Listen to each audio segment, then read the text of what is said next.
дээр анх учирсан учлал маань болохоор манай шүдний имлэг дээр байсан тийм. Тэнгүүтээ хоёр хүүхэдтэйгээ ирсэн. Тэгээ хоёр хүүхэд нь хоёулаа ямар ч шүдний цоор байхгүйг нь хараад би шууд Баянзалыг бөгөөд Little Mom гэдгийг ч тухайд сайн мэдэхгүй байсан. Яа нууцлаагаа тэнгүүтээ тэрийг ингээд хараа шууд цаанаасаа бүр айгүй гоё хөндлөс мэдрэмж төрсэн байхгүй юу?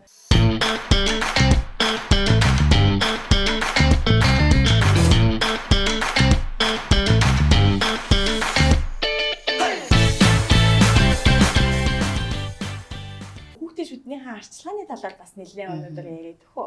Яаж хүүхдүүдэд ингэж сайн арчилж гин, юу баримталж гин.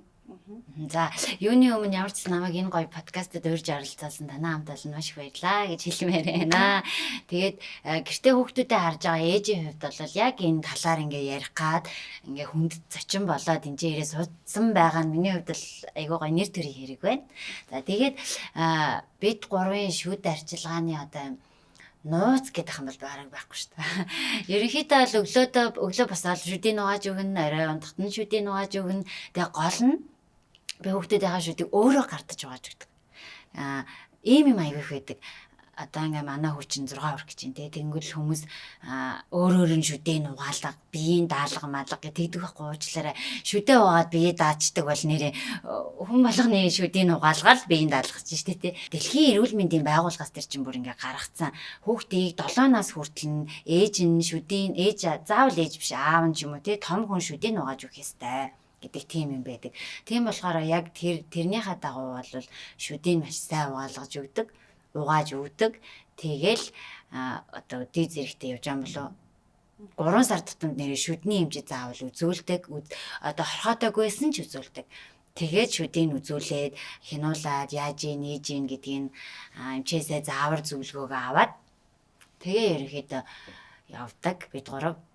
Нөө хайр гэдэг чинь бас янз янзаар байгаа штэ тий. Хайрлаж байгаа мөртлөөрөө тэр хүүхдийн эрүүл мэндэд анхаарахгүй байна гэдэг чинь бас нэг хүчирхийллийн нэг хэлбэр болчиход байгаа байхгүй. Даанч манайхан болохоор би хайртай гэхдээ энэ нөгөө нэг эрүүл мэндийн бол надаас хамааралгүйгээр энэ хүүхдээ өвдчлөө гэх нэг тал байх гэдэг талтай. Тэгэхээр анхны сэтэл нь яг хаанаас ингэж одоо бүрэн бүтэн байдлыг яаж шүдийн цорлохгүй бай гэдэг айдиа ч юм уу хаанаас төрөө гэж дөнгөж төрчөөд удааг байсан юм аа. Тэгэл яг хуу санамсаргүй нэг амар хорхотой шүдтэй хөөгээд харцсан байхгүй. Тэр ингээ миний сэтгэл рүү ингээл ёнк гэл орсон. Тэгээ би тэрийг ингээл хараад зааста хөөгээл би юм болгож болохгүй юм байна. Тэр хүүхдээ ингээ харж байгаад юм байсан байхгүй. Ингээд бүр өөрцөн заяа. Шүднүүд нь жоохон хүүхдтэй шүү дээ. Тэнгүүл ингэ шүднүүд нь ингээд өөрөнгөтлээ. Өөрөд ирэнгүүт тэр хүүхд чинь ингээд шүд өөргөө гүцэтгэж чадахгүй болчихж байгаа. Шүдний чинь нөгөө гол үүрэг нь юу юм бэ гингүүтэл бутлаж ингээд тухайн хаалыг буталж ингээд үүрүүлж жиглэж ходоод руу оруулах үүрэгтэй тий. Тэнгүүд тгийж чадхаа болцсон байсан байхгүй тэр хүүхдээ шүд. Тэгэл би бурхан минь ийм болт юм биш.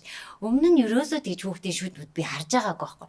Тэгээ яг нөгөө ээж болол хүүхдийн шүд хараад тэнгүүтлээ за бистэ хүүхдээ ингэж болохгүй байна гээл тэгэл хамгийн анх нөгөө ингээд бент гэдэг штэ. Бентэнд ингэж гараа угааж агаад бент ороогоод тэгээд буцсан усан дүрж агаад би ингэж амын цэвэрлж өгдөг гэсэн. Тэгэл яг тэр маань ингээд сүулдэ бүр дадал болоод тэгээд дадал чинь сүулдэ зуршил болоод тэгээд одоо ингээд өглөө болгон өглөөс ирээд өглөөний цайгаа уугаад тэгээд дараа нь бид нар шүдэ уугадаг байхгүй юу. Тэгээ хүмүүс гайхаж магадгүй яагаад ингэ шууд босоод амаа угаадаг юм бэ гэвэл миний одоо уншиж судалснаар хүн ингээд унтаас ирэхэд хүний аман дотор маш олон төрлийн ашигтай бактериуд хоригдлогдсон байдаг гинэ. Тэр ашигтай бактериудыг цааш нь ингэж буцалсан бүлээн усаар цааш нь ингэж ходоод руугаа оруулсныхаа дараагаар хоолой өглөөний ундаа уучаад тэгээ шүдэ угаах юм бол маш зүйтэй гэдгийг би одоо уншиж судлаад мэдэж авсан. Тийм болохоор шүдийн тэгж угаад шүү. Тэгээд яг тэр айдиа санаанаас би анх хараад за би хүүхдээ ер нь ингэх хэвээр байна. Шүдийг бол байнга угаах хэвээр байна. Шүдний эмчтэй би ерөнхийдөө бол маш сайн ойр байх хэвээр юм байна гэдгийг ойлгоод тэгээд нэг юм би ингэж бодсон. Хүүхдээ би уйлуулахыг бас хүсээгүй. Яагаад гэвэл би ингэж ойлгосон л да. Би мундаг байгаад би шүдийн сайн арчлаад чадах юм бол хүүхэд маань шүдний имлэг дээр очиод уйлахгүй юм байна. Ойлгохгүй байх боломж нь надад байгаа юм байна гэдгийг харсан ах. Тэгэл яг тэрийгээ л одоо хүртэл яг баримтлал явж байгаа. За яг би хүүхдүүдээ шүдний эмчид очихдоо инээгээд ордог. Инээгээд окей чиний шүд ирүүл байна гэд инээгээд гардаг шүдний эмчээс айдсгүй тийм болгож өсгөн чухал юм байна гэдгийг яг баримтлал. Тэгэл явж байна. Тэр айгүй чухал шүү. Тэгээд одоо миний мөрөөдөл гэхээр айгүй инээдтэй мөрөөдөлтэй шүү дээ. Яг хүмүүс сонсвол яг ингээд хүн болгон ингээд одоо би подкаст хийгээл ингээд шүдээ царуулахгүй байгаа ч гэдэг дуурайлж байгаа шүү дээ тийм. Тэнгүүд чинь хүмүүс шүдэн цаархаа альчих юм бол чи юу их гээд байгаа юм бэ гэдэг ингээд намайг тэгээд тахгүй. Тэнгүүд нь би манад чи ахуулсан цоосон ингээ үршээ ингээ цоорсон шүд бүр хангалттай би энэ насаараа идэх хоолойтой бүр барьсан тэрийг л ингээ янзлаа авч байхад надад бол би энэ насаараа л хийх ажилтай. Тэнгүүтээ гэхдээ биднээс тэгж бас бодож болохгүй. Нөгөө нэг аль болох мэдээж ерөөс цоорлыг болоод биднээс буулах хэрэгтэй. Тийм тэнгүүтээ яг ингээд баян зур шиг олон ээжнэр ингээд гараад ирэх юм болоо биднээс бүр хаваад очиж би амрах гэдэг байгаа байхгүй юу. Тэгэхээр бол яг энэ чи өөрийнх нь хийсэн туршлага маань бусад ээжнэр хэрэгжүүлэхэд бүрэн боломжтой тий. Тэгээд чамаас хэрэг хугацаа шаарддаггүй, хэрэг зүтгэл шаарддаггүй.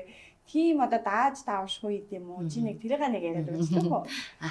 Тэгэхээр одоо бас харьцангуй гайгүй ээжүүд бол нэг үе бодох юм бол хүүхдээ амны үндийг арчлах хэрэгтэй юм байна гэдгийг бол мэддэг болчихсон байгаа. Гэхдээ би чинь бас ингээл айгүй их юм мэддэггүй. Би ээж болоод ер нь айгүй их юм ингээд уншиж судлаа сүултээ баг эмч болъё гэдэг тийм байр суурин дээр ирсэн штэ. Хүүхдийн эмч болъё гэдэг.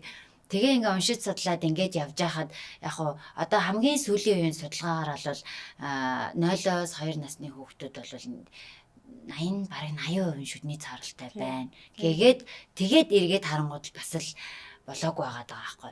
Тэгэхээр яг зүгээр миний ингээд хэрэгжүүлдэг юу аргасаад жахан байхгүй зүгээр юу вэ гэхээр өглөө басаад би шүдийг угаадаг тэгээ нөгөө шүд угаах үйл явц процесс гэдэг чинь бас өөрөө их чухал зүйл байгаа.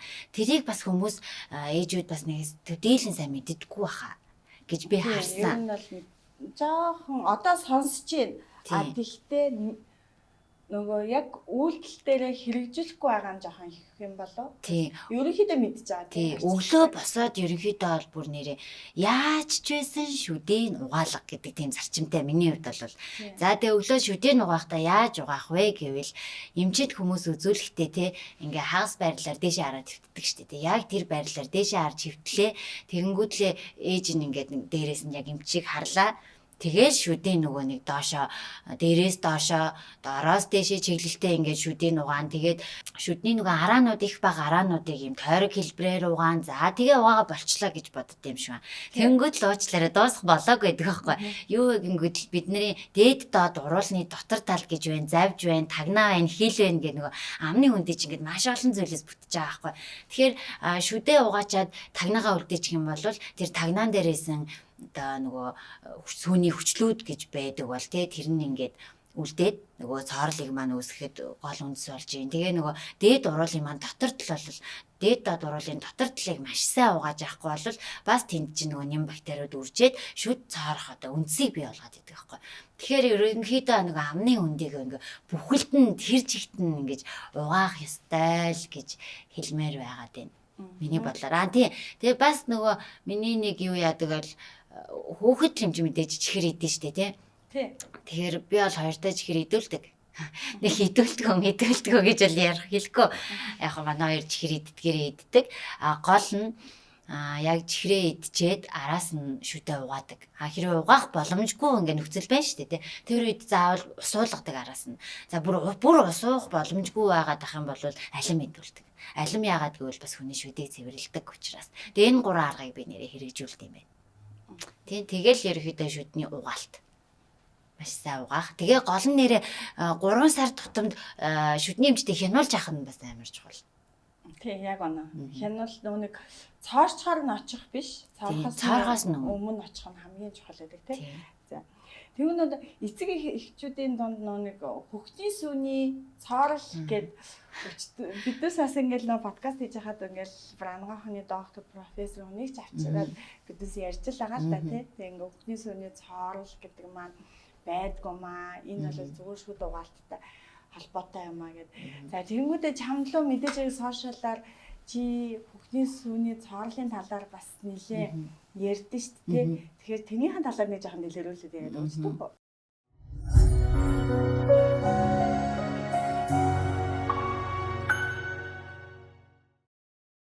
Тэрэн дээр ч юм бол зүгээр ингээд мэтгэлцэн болж дуустдаг за.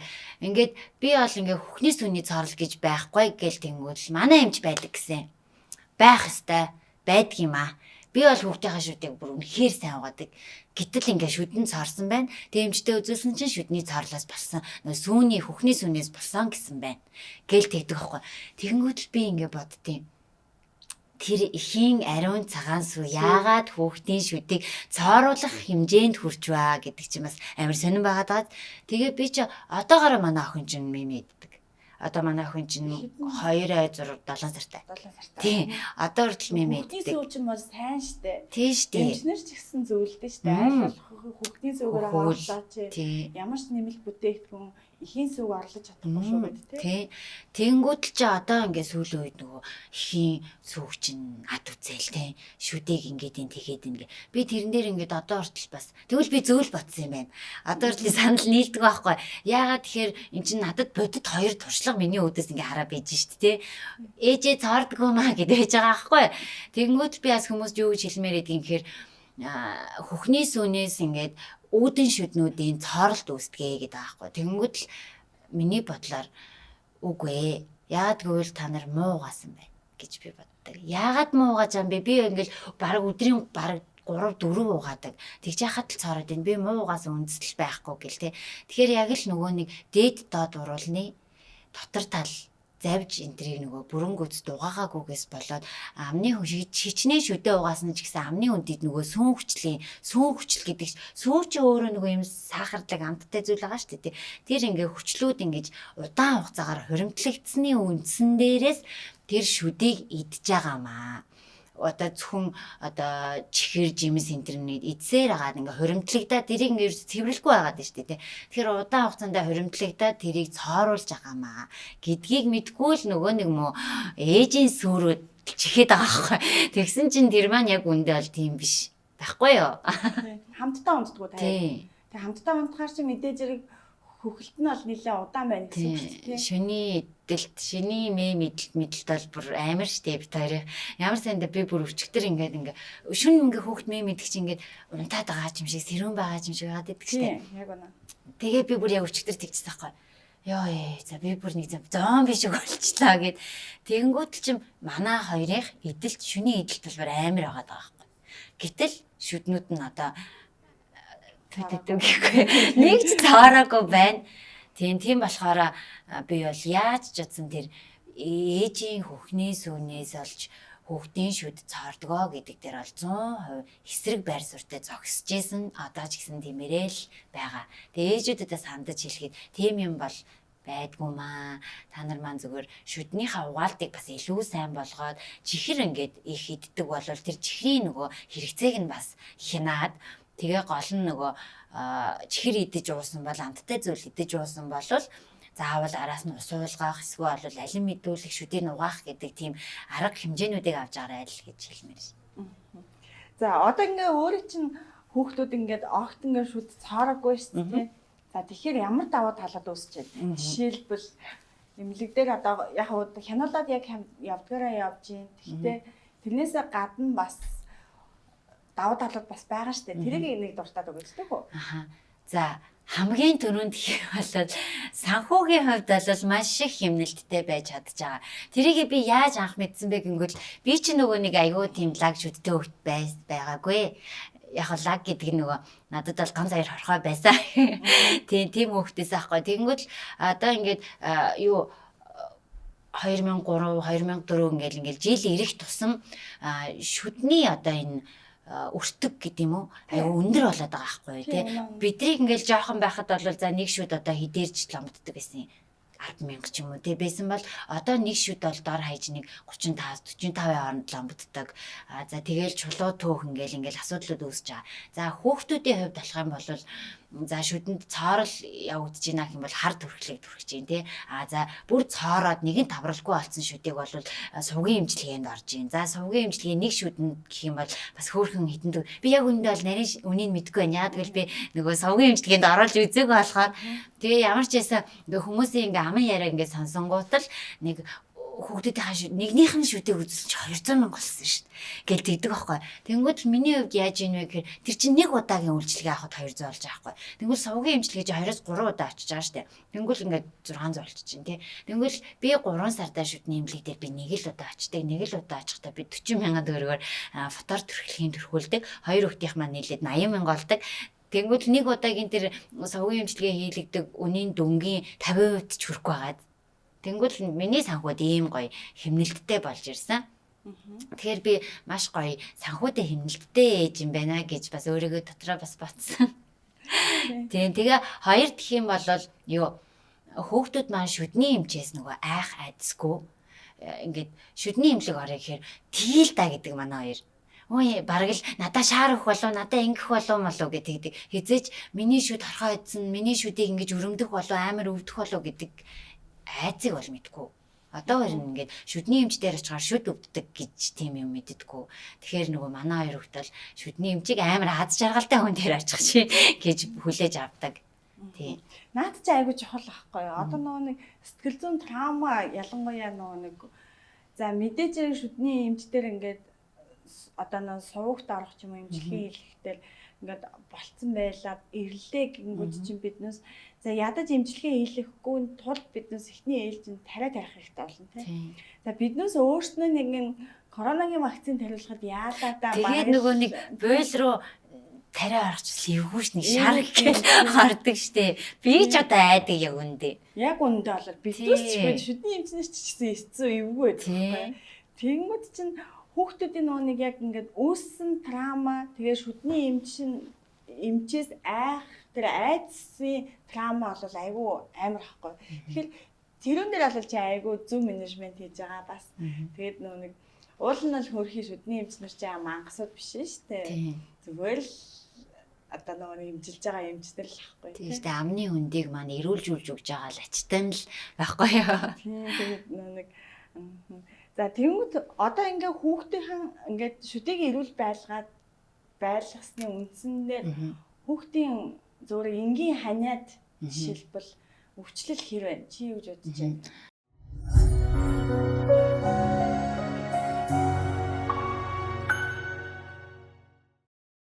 Би бол ингэж боддог. Ерөнхийдөө бол амны хөндийгөөс айгүй олон өвчлөлүүд дамждаг.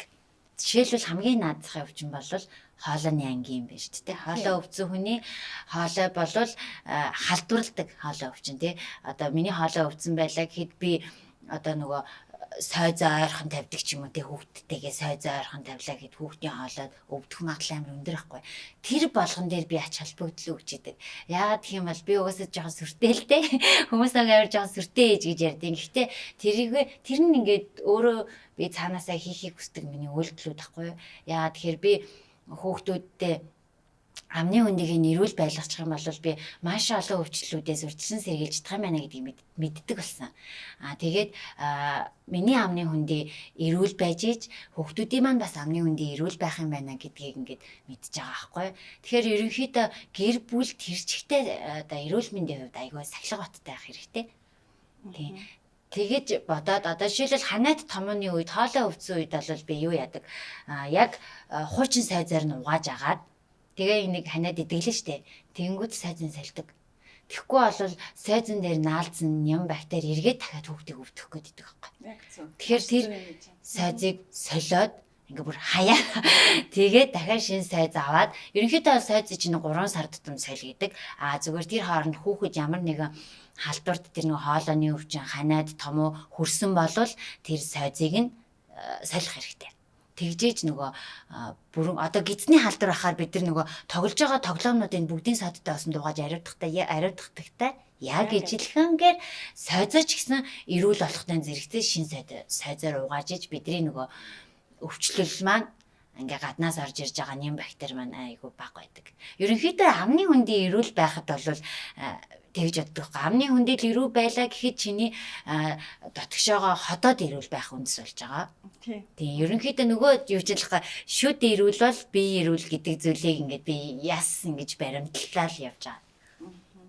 Хүүхдүүд нь ханаа төрхөн байгаа нь юу гэдэг вэ? Ядаргатай байна. Юу ойлгож байна. Хүний сэтгэлийг бол ойлгож нэг талаас. Манай хоёр чинь болохоор харьцангуй нөгөө би өөрөө ээжүүд угаасаа хүүхдээ харахаар бага өвдөгдөө шүү. Би тэгж боддог. Ээжүүдийг гүзэж хүүхэд харах хинж байхгүй. Тийм. Ээжүүд хүүхдүүд тийм ээжүүд хүүхдээ хамгийн лаг хардаг байхгүй.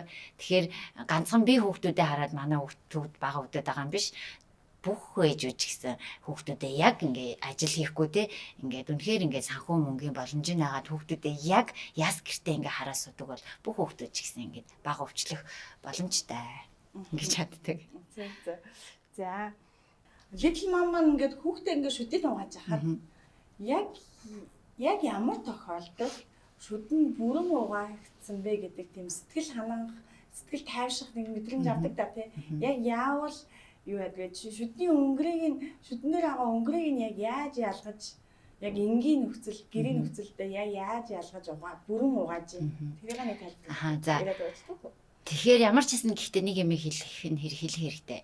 Юу вэ гэхлээр гэтээ хүмүүс гайхаж магадгүй. Би одоо хүртэл хоёр хүүхдтэйгээ шүдэн дээр өнгөр байгааг одоо хүртэл харж байгаагүй. Ерөөсөө өнгөр байдгүй тэр хоёрын шүдэн дээр. Гэтээ яг би сүүлд нэг уншиж судлахад яг зүгээр бага насны хүүхдийн шүдэн дээр өнгөр айгу бага тогтдсон юм билээ. Биднийх бол ингээд орой угаачаад өглөөс ирэхэд өнгөр тогтсон байдаг шүү дээ тий.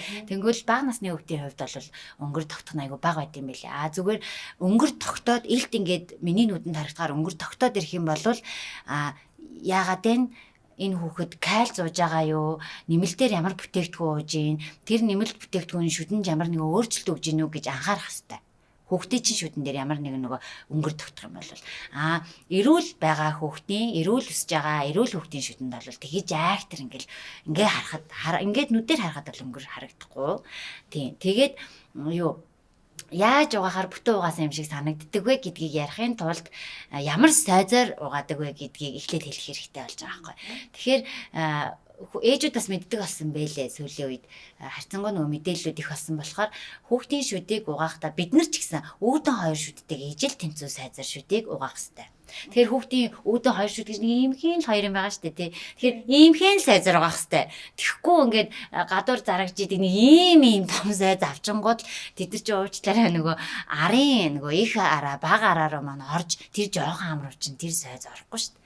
Тийм тэгээд бас нэг юу ингээд сайз гэ юм байгаа штэ. Жохоо нэг ийм сайз сонгож яадаг.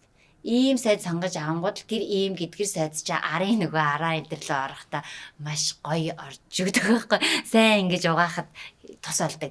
Тэгээд шүдний сайзны үс нь ингээд ийм жижигхэн байх нь байна. Тэгээд хит хатуу байж болохгүй. Тэгэх юм бол нөгөө нэг хөрхөн жижигхэн буйлж ин гэмтэйгээд цус гарчих юм бол нөгөө буйлны өрөөсөл маань өсөж шít. Тэгэхээр нэг хит хатуу биш бас хит зөөлөн байх юм бол нөгөө өнгөрийн гүзд авчдаггүй. Тэгэхээр яг дундаж хим үстэй сайзаа сонгоод тэгээ баг зэрэг юм гэдгэр сайз сонгоод тэгээд эхлээд ингэнэ. Би бол ингэдэг. Тэ эхлээд юу яадаг хэрвээ хүүхэд нь шүдээ аагаар угаадаг бол аагийн зүгээр буцсан усаар угаадаг бол сайзыг норгож агаад эхлээд их араа болон бага араанаас эхэлж тойрог хэлбэрээр угаадаг. Тэгээд тойрог хэлбэрээр угааж агаад шүднийх нь хоёр хажуу талыг нь угаагаад дараа нь үүдэн дээд доод шүдийн дээрээс нь доош нь доороос нь дээш нь чиглэлдээ шүрдэх маягаар ингэж угаагаад тэгснийхаа дараагаар тагнаг нь угаадаг. Тэгээ хилийн угаадаг. Хоёр живжийн угаадаг. Тэгээд дээд доод уруулын дотор талыг угаадаг. Тэгээд нэг юм за болчлаа гэсэн нэг мэдрэмжийг авдсан шүү дээ. За сайн байна. За одоо тэгээд Little mom маань хідэн нас хүртэл нь ямар ч гэсэн хүүхдийн шүдийг угааж өгье гэж бодож байна. Тэгээд хідэн нас хүртэл нь хамтдаа угаая гэж бодож байна. Хідэн наснаас нь биеийн даалгая гэж бодож байна. Би бол одоо ингэдэг өглөөний оройны угаалтыг бол би өөрөө угааж өгдөг. Өдрийн угаалтыг нүүртэн татгадаг. Өдрийн хоолны дараа угаалтыг бол миний хувьд бол угаахгүй ч байсан болох угаалтахгүй тэр. Тийм болохоор өөртөө татгачдаг байхгүй. Угаахгүй жиснаас Тий. Зүг арга байна. Өөрөө угаажийг. Гэтэ тэр өдрийн угаалтыг угаагаагүй байсан ч миний хүүхдүүдийн шүдэнд ямар нэгэн асуудал үүсэхгүй учраас би өөртөө нь даатгаад байна штэ. Тэгэхээр одоогоор манай хоёр болохоор өдрийн угаалтыг өөрсдөө даагаад хийж байгаа. Тэгээд би ингээ угааж ахт нь асуудیں۔ За өөдөн шүдээ яаж угаах вүлээ? За ингээ бүр цаанаага том ингээ шүднүүдээ яаж угаах вүлээ? Одоо хилээ яах вүлээ гэнгээ асуугаад ингээ зүгээр нэг халтгаан ингээ угаалгачдаг. Тэгээ одоо ингээд ерөнхийдөө 8 хүртэл би өөрөө угаагаад өгчий гэж бодод байгаа маа. Тий 8 хүртэл нь яг 7 гээл тэгдэлтэй. Гэхдээ би 8 хүртэл нь угааж өгмөр нэхгүй. 8 хүртэл нь би өөрөө яг гардаж угааж өгж агаад тэгээ ерөнхийдөө нэг 12 моёр 3 4 хүртэл нь хамт угаана. Ингээд бүр 0-д ингээд зогсож байгаа хамт угааж агаад яг зүгээр нэг за 20 хүртэл надтай хамт явахгүй хаа гэх. 16 8 хүртэл ямар ч байсан ингээд нэг хараалаа угааж энэ да. Тэглээтэй нэг тиймэрхүү л байх бах. Гэтэ ямар ч байсан 16 7 8 бол айгу хоолнд санагдаж байна надад. Одоо ойр санагдаж байгаа нь бол 8 нас хүртэл би өөрөө угааж өгөөд 12 нас хүртэл нь хамт угаана да. Тэгж л бодож байна. Зөв. За өөр сонирхоод асуухад Little Mom маань шүдэн дээр анхаарахаас гадна яг ийм юун дээр анхаардгүй хүүхдийнхээ эрүүл мэндийн. Би яг бүх юм дээр анхаардаг гэхгүй. Мэдгүй. Би ер нь жоохон амар тийм сүртэй ээж юм шиг байгаамаа. Сүртэй ээж байх хэрэгтэй юм шүү биднээс. Яг байх хэрэгтэй ч юм. Эрүүл мэндийн дээр нь бол сүртэй ээж байх хэрэгтэй байхгүй юу? Тийм үү. Аха. Миний эргэн тойрны хүмүүс намайг тэгээд идэх байхгүй. Чи ингээд амар юу яах юм аа. Ингээд бүхнээ зориулаад би энэ үгийг маш олон хүнээс сонсч байсан заа. Юу гэхээр чи ингээд бүх зүйлээ зориулж ингэж хүүхдүүдээ ингэж харах юм аа. Ингээд чи гэдэг хүн ингээ байхгүй болтол ингээ хүүхдүүдээ хардаг аа. Ингэхгүй байж болтгүй юм уу? Угаасаа л хүүхдүүд ч өснө. Угаасаа л хүүхдүүд чинь том болно. Ингээд цаанаасаа ингээд жам ясны зүйл байгаа даа л да тэр ингээ хүүхэд өсөөд ингээд явах чинь тэнгүүд л тэр зүйлүүдийг ингээ чи бүр хитрхи ингээ бүр ингээд ажил олгоод өөр дээрээ ингэж хийгээд тах юмыг аягүй сонсч байсан аахгүй. Тэнгүүд л би тэр тухай хэрэгцүүлж бодоод би нэрээ өөрийгөө зовоон барин тий өөрийгөө хаян барин өөрөө царай алдан барин тий энэ ажлыг ээж гэдэг ажлыг хийгээд байгаа юм болов гэд бодсон юм. Тэгсэн чинь надад ямар зүйл мэдгдсэн бэ гэхээр миний нэг хитийн зорилго байгаад байна тий энэ хоёр хүүхдийг би гаргачаад одоо за хүмүүс одоо сонсоод энэ одоо юу амар гэж бодож магадгүй. Гэтэ энэ бол миний хитийн зорилго байхгүй. Тэр маань юу вэ гэхээр би энэ хоёр хүүхдийг энгийн л нэг өөршгөө байлгамааргүй байгаа байхгүй. Би бол энгийн л нэг хүн байхгүй. Зүгээр стал нэг урсгалаараа яваал сургуулаа төгсөөл хүнтэй суугаал хүүхдээ гаргаал ээж болсон. Яг л хүний амьдрал яаж явагддیں۔ Тэгсэн хүн байхгүй. Тэнгүүд л би хүүхдүүдээ надад итгээд ирсэн, намайг гээд ирсэн. Хамгийн хөөрхөн энэ чинь надад итгэдэг байхгүй. Намайг энэ амруу нэг юм хийхэд юу ч бодохгүй тэрийг амруугаа хийдэг тийм амьтад байгаа байхгүй. Тэгэхээр би энэ хоёр хүүхдэд би өөрийгөө зориулахаас яах юм бэ? Би миний тэр нэг хитийн зорилго байгаа даа штэ. Тэр хитийн зорилгоо тэгтээ ноц хэлэхгүй. Тэр зорилгондоо би хүрэхин тулд энэ хоёр хүүхдийг эрүүл мэндийнх нь хувьд хүн гэдэг хүнийх нь хувьд боловсролынх нь хувьд би ингээд яг ингээд ижил тэнцүүхэн аваад явмаар байгаа байхгүй. Тэгэх юм бол энэ хоёр маань намайг байхгүй болсон ч гэсэн те намайг өгсөн ч гэсэн нөгөө багаас нь суулгасан энэ дадал зуршлуудыг аваад явах байхгүй. Багаас нь суудсан зүйл гэдэг бол хүмүүжил, суур хүмүүжил бол насан турш явах зүйл. Тийм болохоор багаас нь би зүгээр нэг мөн шүд угаах гэдэг зүйлийг те ингээд яс ингээд ойлгуулсан. Өглөө босоод ус заавал уух хэрэгтэй гэдэг энгийн дадлуудыг би ингээд бүр ингээд суулгацсан байхад энэ хүүхдүүд намайг байсан ч байхгүй байсан ч энэ зүйлийг миний биед ямар хэрэгтэй, ямар ашигтай гэдгийг угаасаа ойлгодог болсон учраас өглөө босоод ус аав. Өглөө босоод ус аавна гэдэг чинь одоодоо бэлтчихэж байгаа байхгүй. Тэгэхээр энэ бүгд дадлуудыг би ерөөсөө сүртэй гэж одоо хүлээж авах байлсан. Нэг хэсэг би аягүй сүртэй юм байна гэж өөрийгөө бас жоохон ингээ буруу шагаадсан байхгүй. Тэгсэн чинь үгүй юм байна. Хүүхдүүдэд хөрөнгө оруулж байгаа юм байна гэж ойлгосон. Тэгээ одоо нэг урайтай алсан. Тэр урай маань юу вэ гэхлээр хүүхдүүдтэй хөрөнгө оруулаа. Юугаар мөнгө төгрөгөөр хөрөнгө оруулах юм уу гэдг нь чухал биш. Юугаар хүүхдэд хөрөнгө оруулж ийн гэдг нь чухал. Тэгэхээр мэдлэг боловсрлоор эрүүл мэндээр хайр инэрлэр хүүхдүүдтэй хөрөнгө оруулах гэдэг зарчимтай болсон шин. Тэгээ энэ зарчмынхаа дагуу ингээд хичээж байгаа. Би ингэж боддог. Нэрэ нэг зүйлийг хэлчихгээд би ээж байхдаа би амар хичээдэг. Сайн ээж байхын тулд би хичээдэг.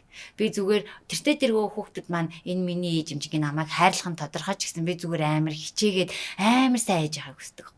Тэгээ тэндээсээ би аягүй их аз жаргалыг мэдэрдэг. Тэгээ хүүхдүүдээ хараад ингээд төлөвшөөд хөрхөн байгаа. Би нөгөө хичээл номоор ингээд чи энийг сур, чи энийг тэг, чи ийм хүн бол гэж би шахдгүй л те.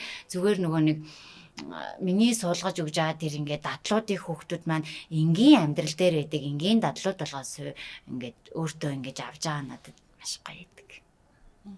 Хүн болгон математикч болох хаалгагүй гэсэн болохоор эцэг их болно гэдэг үг өгдөө шүү дээ тий. Тэгэхээр яг нэг биднес эцэг их байхад бас суралцах ёстой тий. Бид нар ч одоо ингээд нэг л амьдрын штэ. Нэг л амьдрахтаа сайн ээж баймаар нь штэ. Миний тийм би амар гоё тийм мундаг ээж баймаар нь штэ гэж боддог байхгүй. Энэ нэг мундаг ээжнэр чинь мундаг хүмүүсийг төрүүлдэг байхгүй. Тийм байгаасаа. Тэгээ би одоо бүтээгээд явж байгаа гэж боддоо штэ. Миний хоёр бүтээл гэж би ерөнхийдөө бодоод байгаа байхгүй. Би энэ хоёр хүүхдүүдийг яаж бүтээн эргээд тэр хоёр маань яг одоохондоо мэдгүй л дээ.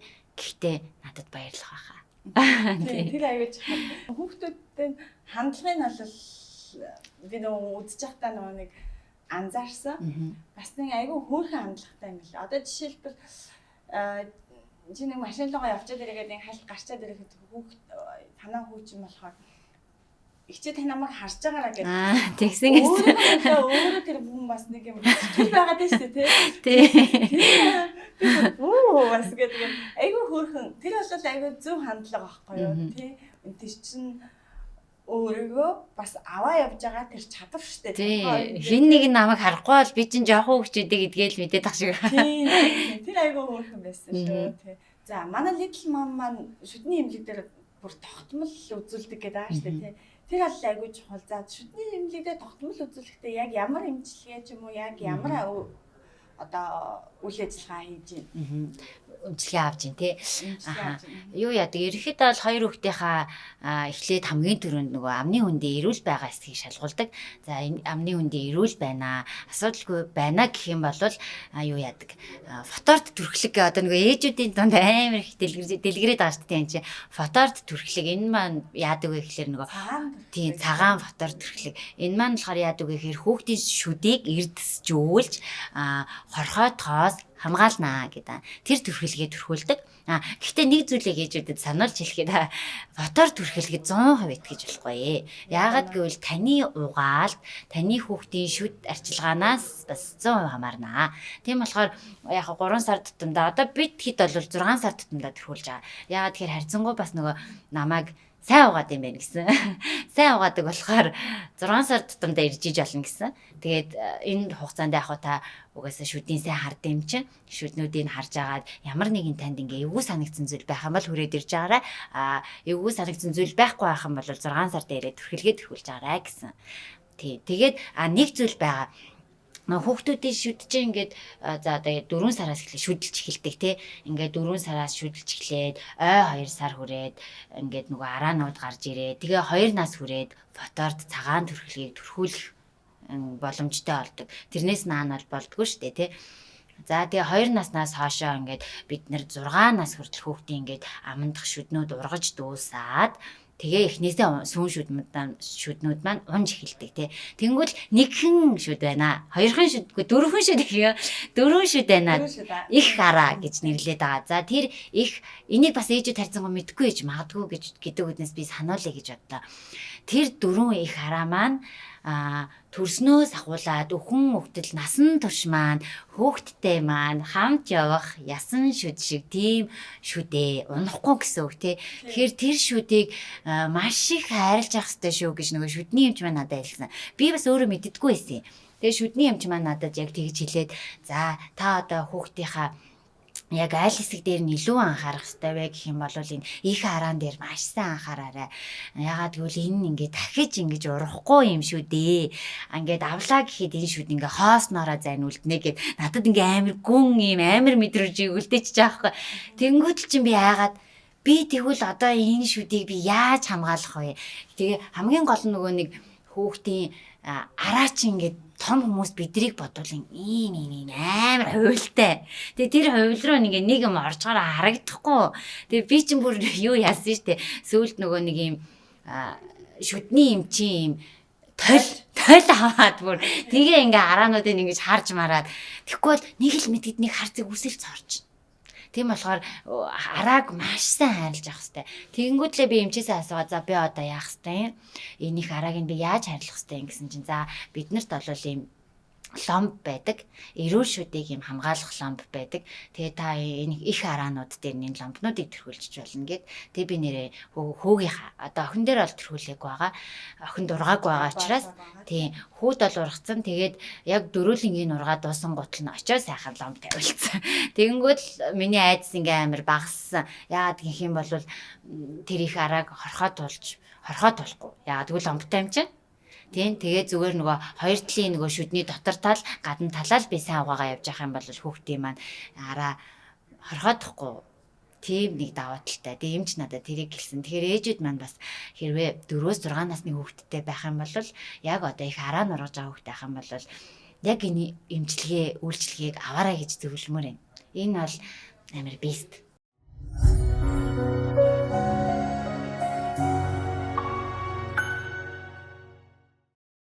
6 наснд нөгөө ургадаг хамгийн ихний их араа шүд. Тэгэнгүүтээ энэ шүд маань болохоор монголчуудын дунд аман дотор ямар нэгэн шүд бидээс авахулсан байдаг шүү дээ. Тэгэхээр хамгийн их авахулсан шүд маань энэ шүд. Их араа. Их араа шүд. Тэгээд тэр маань болохоор нөгөө нэг бага наснд нь холилдож ургаад байгаа болохоор эцэг их мэдхгүйгээс олоо жоохон цааруулчих гадаадаг талтай шүү. Тийм. Тэгээд танаа эмнэлгийн эмч ч гэсэн надад амар гой зөвлөгөө өгсөн байхгүй. Би тэрийг бас өөрөө мэддэггүй байсан. Тэгэхээр бас бүх эмч нар те үзүүлж байгаа хүүхдүүдийнхээ амны үндийг хараад за энэ хүүхдийн их араа ургах болж байгаа юм шүү. Та урьдчилаад ийм арга хэмжээ авах нь шүү те гэдгийг бас ингээд нөгөө үйлчлүүлэгч нартаа ингээд сайхан хэлээд өгөх юм бол ээжүүд бид нар бас урьдчилан сэргийлэх юм үйл ажиллагаануудыг хийгээд авах бүрэн боломжтой юм билээ. Яг үнэ. Тэгэд байгаль дэлхий бас айгүй хөөрхөн биднес боломж өгдөг байхгүй. 6 наснд нь унгаагаад энэ тэр шүтээч. Жил болгон дараалаад ингээд бүх сүдүүд нь солигдохгүй. Тэгэхээр бас биднес боломжийг бас өгч байгаа шүү. Тийм. Тэгэд нэрээ би нэг зүйлийг хэлмээр байна. Манай ээжүүд хүүхдийнхаа шүдийг яг нүднийхээ цэцгийн би тайрлаарай гэж хэлмээр байна. Яагаад гэхээр хүүхдийн сүүн шүднээс ясан шүд ингэж хамааралтай байдаг юм байлээ. Хүүхдийн сүүн шүд ингээд хорхоотоод муу байх юм бол одоо ингэж ойлгох юм байлээ штэ. Би одоо зөв ойлгож буруу ойлгож. Хүүхдийн ингээд ясан шүд ургацсан байлаа те энд. Дээр нь ингээд сүүн шүд ургацсан байлаа. Дээр нь ясан шүд ингээд залгацсан байж идэг юм байлээ штэ. Ургахаа үлээгээд бараг. Тий. Тэгэнгүүт л энэ сүүн шүдийн маань ингээд нөгөө хорхоодуулаад ингээ язаар үлдүүлчихэж байгаа штэ. Тэгвэл тэр язаар чи ингээ дээшээ явсаар хагаад нөгөө ясан шүд рүү орох магадaltaй юм билээ. Тэгээд нөгөө хэрвээ тэр цоорол дээшээ ясан шүднүүд рүү ингээд нэг энэ тэр ням бактери яваад орчих юм бол ясан шүд ингээ бас байнга муу байх үндэс олчих юм билээ штэ. Тэрнээс би бас айгүй хайж исэн. Тэгэл ерөөсөө за ясан сүүн шүдийн л гоё ялгаа. Тэгэх юм бол миний хөөстө ясан шүд нь янзын гоё ургана гэдэг л юм юутай байгаа штэ. Зарчмыг баримтлаад байгаа. Тийм. Тэгээ сүүлийн үед миний нэг анзаарснаар эцэг эхчүүд мэдгүй байгаад байна уу? Эсвэл бол анхаарахгүй байгаад байна уу? Хүүхдийн угаасаа л хүүхэд л шүү. Хүүхдийн эрүүний хөгжил маш муу байна. За энэ юунаас болоод энэ вэ гэдгсэн чинь одооны хүүхдүүд магч ажиллахаа ойлсон байна, яс мэрхий ойлсон байна, ар үл идэхээ ойлсон байна, хатуу төлөвтэй байдаг зүйлсүүдийг идэхээ болсноос үүдээд дандаа миксэрдсэн, буталцсан юмнуудыг эдснээс болоод нөгөө хүүхдийн маань шүднүүд нь бэхжихээ болоод нөгөө хөгжих стресс, эрүүний булчин маань хөгжихөө болоод тэгсэн чинь яасан гэсэн чинь сүүлийн үед миний ажигласнаар давхар шүдтэй хүүхдүүд бүр айгүй их нөгөө шүднүүд нь ингээд унах цагтаа унахгүй тэгээд унахгүй байгаад ангал нөгөө ясан шүд маань урах гад байдаг. Тэгээ энэ тэндээс нь ингээд ургачдаг тий. Тийм хүүхдүүд амар хэрж байгаа юу? Ойрд танаад. Эс ихсэн шүү дээ. Харин тийм баха тий. Би бас тэгж анзаарсан. Тэгэнгүүт л нөгөө эрүүн хөгжөөгүй хүүхдээ чинь эрүүн одоо ингэх хэвээр байлээ шүү дээ. 5-аас 6 нас 4-өөс 96 настай хүүхдийн шүднүүдэнд зай гарч эхлэх хэвээр юм байлээ. Тэгээ зай гараад, завсар гараад тэрний юу вэ гингүүд л ясан шүд ургахад бэлтгэгдээд эрүүн нүрийн яс маань том болж байгаа гэсэн үг юм билээ. Том болоод ясан шүднүүд маань одоо байгаа хэмжээгээс нь том гарч ирэх юм билээ шүү дээ. Тэгэнгүүт л тэрэнд ингэж хүний бие организм амар ухаантай тий. Дийлж хэлсэн. Тэгж бэлтгэж байгаа байхгүй. Тэгэнгүүт л бид нар тэр бэлтгэх зүйлсүүдийн нөгөө өөрсдөө хүүхдүүдэд хийж өгөхгүй дандаа л ингээл юм эксэрдэд өгöd харж яахав дээ тэд нар чинь чаавас. Тийм болохоор ээжүүдтэй хэлгээд хүүхдүүдэд яс сайн мэрүүлж агаарай, яс сайн ингээд зулгаалгаж агаарай. Тэгээд ааруул сайн идүүлж агаарай гэж хэлмээрэн. Тэгээ алин бас маш сайн идүүлж агаарай. Тэгхийн бол нөгөө хөөрхөн эрүүний хөгжил маань ингээ гоё, эрүүний булчин маань чангараад, эрүүн маань ингээд хөгжөөд, тэгээ эрүүн нүүр ингээд хөгжинэ хэрж нөгөө нэг шүднүүдийн маань завсар зай гарч ирээд тэгээд нөгөө яг 6 наснда шүд маань унангууд л чи нөгөө ясан шүд ургахтаа тэр гоё зайд чинь сайхан ингээд дээр ингээд тэгшгэн ингээд гараад ирнэ штэ. Тэгэхгүй бол нэг ийм шүдтэй хүүхдэж явж идэг те.